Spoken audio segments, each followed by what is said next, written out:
آج کی ویڈیو میں ہم آپ کو بتائیں گے کہ حضرت امام حسین علیہ السلام نے جس شیر کو پالا تھا وہ شیر ابو الحارث کہاں سے آیا تھا، اور بچپن میں وہ آزاد کیا ہوا شیر کس طرح سے 10 محرم کربلا میں امام علیہ السلام کی شہادت کے بعد پہنچا۔ اس ویڈیو کی تفصیل میں جانے سے پہلے ہمارے چینل کو سبسکرائب کر لیجئے اور بیل آئیکن کو ضرور دبا دیجئے تاکہ ہماری آنے والی ویڈیو سب سے پہلے آپ تک پہنچ جائیں۔ امام حسین علیہ السلام نے بچپن سے ہی ایک شیر پال رکھا تھا جس کا نام ابو الحارث تھا۔ عربی میں حارث شیر کو کہا جاتا ہے۔ ناظرین، ایک دفعہ مولا علی علیہ السلام خطبہ دے رہے تھے کہ اسی دوران کچھ لوگ دوڑتے ہوئے مولا علیہ السلام کے پاس پہنچے۔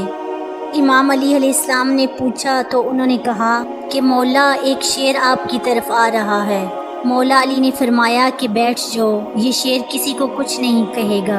ناظرین، یہ بات ابھی ختم نہیں ہوئی تھی کہ ایک بہت بڑے شیر نے امام علی علیہ السلام کے قدموں میں سر رکھ کر سلامی دی۔ اس کے بعد اس شیر نے ایک چند دن کا اپنا بچہ مولا علی کی خدمت میں پیش کیا۔ شیر نے اپنی زبان میں مولا علی سے کہا کہ مولا علی، میں اس بچے کا باپ نہیں ہوں، اس کی ماں ہوں۔ اس بچے کا باپ مر چکا ہے اسی شہر میں۔ مولا علی، میں چاہتی ہوں کہ یہ پل کر جوان بھی ہو جائے اور محفوظ بھی رہے۔ مولا علی نے فرمایا کہ مطمئن ہو کر چلی جاؤ، یہ مجھ علی کا تجھ سے وعدہ ہے کہ اسے یتیمی کا احساس نہیں ہوگا۔ میں یہ بچہ اسے دوں گا جو یتیموں کی پرورش کرتا ہے۔ اس شیرنی نے کہا کہ مولا علی، وہ کون ہے جو حیوانوں کو بھی یتیمی کا احساس نہیں ہونے دیتا؟ مولا علی نے فرمایا کہ میرا ایک بیٹا ہے جس کا نام حسین ہے، یتیموں کی اس سے زیادہ پرورش کرنا کوئی نہیں جانتا۔ مولا علی نے فرمایا کہ اے حسین، یہ شیر کے بچے کو تم لے جاؤ۔ امام حسین نے اس چند دن کے بچے کو اٹھایا اور اس کے سر پر شفقت سے ہاتھ پھیرا اور فرمایا کہ آج سے اس کا نام ابو الحارث ہے۔ ابو الحارث کی بچپن سے ہی امام حسین سے دوستی ہو گئی۔ وہ ہر جگہ امام حسین کے ساتھ ساتھ رہتا تھا۔ اس شیر کو امام حسین سے انتہائی محبت اور عقیدت تھی۔ جب یہ شیر بڑا ہو گیا تو کچھ لوگ مولا علی کے پاس آئے اور کہنے لگے، اے علی، اب یہ شیر بڑا ہو گیا ہے، ہمیں اس سے اب خوف آتا ہے، کہیں ہمیں نقصان نہ پہنچا دے۔ مولا علی گھر تشریف لے آئے اور امام حسین سے کہنے لگے، بیٹا، میں نہیں کہہ رہا لیکن عرب کے لوگ کہہ رہے ہیں کہ ابو الحارث جوان ہو چکا ہے، اب اس سے ہمیں خطرہ ہے۔ بیٹا، ابو الحارث کو آزاد کر دو۔ یہ سننا ہی تھا کہ امام حسین کی آنکھوں میں آنسو آ گئے۔ مولا علی علیہ السلام کو دیکھ کر مسکرائے اور کہا، جی بابا جان، جیسے آپ کا حکم ہے۔ لیکن اس کے ساتھ ہی امام حسین کے اتنے بڑے بڑے آنسو رخساروں پر آ گئے۔ امام حسین نے فرمایا کہ بابا جان، آج کا دن نکال لیں، کل ابو الحارث آپ کو نظر نہیں آئے گا۔ حضرت علی نے فرمایا کہ بیٹا حسین، آج کے دن کیا کرو گے؟ امام حسین علیہ السلام روئے اور فرمایا، بابا جان دیکھیں، باہر شام ہو گئی ہے اور یہ وقت کسی کو گھر سے باہر نکالنے کا نہیں۔ مولا علی نے امام حسین کو سینے سے لگایا۔ جب مولا تہجد کے وقت شیر کو خوراک دینے کے لیے گئے تو ابو الحارث نے کہا کہ مولا، آج اتنی جلدی احسان؟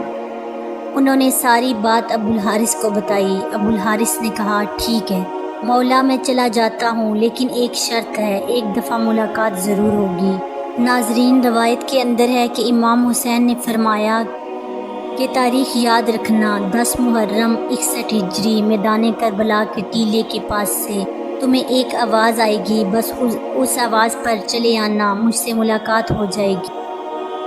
ابو الحارث نے کہا، مولا، آواز کون دے گا؟ آپ آواز دیں گے؟ آپ نے فرمایا نہیں۔ ابو الحارث نے کہا، آپ کے بھائی عباس؟ آپ نے فرمایا نہیں۔ تو پھر امام حسین روئے اور فرمایا، میری 4 سال کی بیٹی سکینہ تمہیں آواز دے گی یا پھر ہماری اماں فضا تمہیں آواز دیں گی۔ ناظرین، آج بھی کربلا معلیٰ میں وہ مقام موجود ہے جہاں کھڑے ہو کر بی بی فضا نے ابو الحارث شیر کو آواز دی تھی۔ امام حسین علیہ السلام نے جب ابو الحارث کو آزاد کیا تو انہوں نے فرمایا کہ اے ابو الحارث، تم ملک عراق میں چلے جاؤ، وہاں پر نینوا کا ایک جنگل ہے، اس جنگل کا بادشاہ شیر مر چکا ہے، تم وہاں چلے جاؤ اور وہاں جا کر بادشاہی کرو۔ ناظرین، یوں امام حسین علیہ السلام کا حکم مان کر ابو الحارث مدینہ سے چلا گیا۔ وہ عاشورہ کی شام تھی جب امام حسین شہید ہوئے، تو ان کی شہادت کے بعد ہر طرف شور و غل برپا ہوا۔ عمر ابن سعد لائن کا حکم تھا کہ امام حسین کی لاش پر گھوڑے دوڑائے جائیں اور لاش مبارک کو پامال کر دیا جائے۔ یہ آواز سنتے ہی اہل حرم میں قیامت برپا ہو گئی۔ یہ اعلان سنتے ہی حضرت بی بی فضہ حضرت زینب خاتون کے پاس آئی اور کہنے لگی، میری پاک سیدہ، رسول خدا کے ایک صحابی تھے جو سمندر میں سفر کر رہے تھے کہ ان کی کشتی ٹوٹ گئی۔ وہ کشتی کے لکڑی کے تختے کا سہارا لے کر ایک جزیرے میں پہنچے۔ اس ویران جزیرے میں انہوں نے ایک شیر کو دیکھا اور اس شیر کو کہا، مجھے اذیت مت دینا، میں رسول خدا کا غلام ہوں۔ تو اس شیر نے جیسے ہی ان کی بات سنی تو وہ انہیں مارنے کی بجائے صحیح رستے پر لے گیا۔ بی بی فضہ نے فرمایا، اے میری پاک سیدہ، اس علاقے میں بھی ایک شیر رہتا ہے، آپ مجھے اجازت دیجیے، میں اس شیر کے پاس جا کر اسے بلاتی ہوں اور ظالموں کے ارادے سے اسے آگاہ کرتی ہوں۔ جناب فضہ جنگل کی طرف گئیں اور انہوں نے ابو الحارث کہہ کر شیر کو آواز دی۔ جیسے ہی بی بی فضہ کی آواز بلند ہونے لگی تو شیر چند ہی ساتوں میں ان کے پاس پہنچ گیا۔ بی بی فضہ نے فرمایا، اے ابو الحارث، کیا تجھے معلوم ہے کہ یہ ظالم امام حسین کے جسم مبارک کو پامال کرنا چاہتے ہیں، اور لاش کو پامال کرنے کے بعد یہ گھوڑوں کی ٹاپوں سے ان کی لاش کو ناقابل شناخت بنانا چاہتے ہیں۔ یہ سن کر وہ شیر بی بی فضہ کے ساتھ آ گیا اور مقتل میں پہنچ کر امام حسین کی لاش کے پاس بیٹھ گیا۔ اور ناظرین، مقتل کی کتابوں میں ہے کہ کس طرح شیر ابو الحارث نے خون امام حسین علیہ السلام سے پیشانی رنگین کی اور روتا رہا۔ جب وہ لوگ گھوڑوں پر سوار ہو کر امام حسین کی لاش کو پامال کرنے کے لیے آئے تو دیکھا کہ ایک شیر موجود ہے۔ گھوڑے وہاں نہ ٹھہر سکے اور بے قابو ہو کر بھاگ نکلے۔ سواروں نے بھی پلٹ کر نہ دیکھا۔ جب اس واقعے کی خبر عمر ابن سعد کو ملی تو وہ لعین کہنے لگا کہ اس کو کسی پر ظاہر نہ کرنا، یہ ایک فتنہ ہے۔ یہ خبر بی بی فضہ نے حضرت زینب کو سنائی اور اس طرح لاش عطر پامال ہونے سے محفوظ رہی۔ ناظرین، کچھ جگہ روایت ہے کہ بی بی فضہ نے شیر ابو الحارث کو امام حسین کا لاشا ڈھونڈنے کے لیے بلایا تھا، کیونکہ یزیدی فوج نے لاش اقدس پہ گھوڑے دوڑا کر پامال کر دیا تھا، اور وہ گھوڑے اباچے کے نام سے مشہور تھے، جنہوں نے نبی کے نواسے کا جسم روند ڈالا تھا۔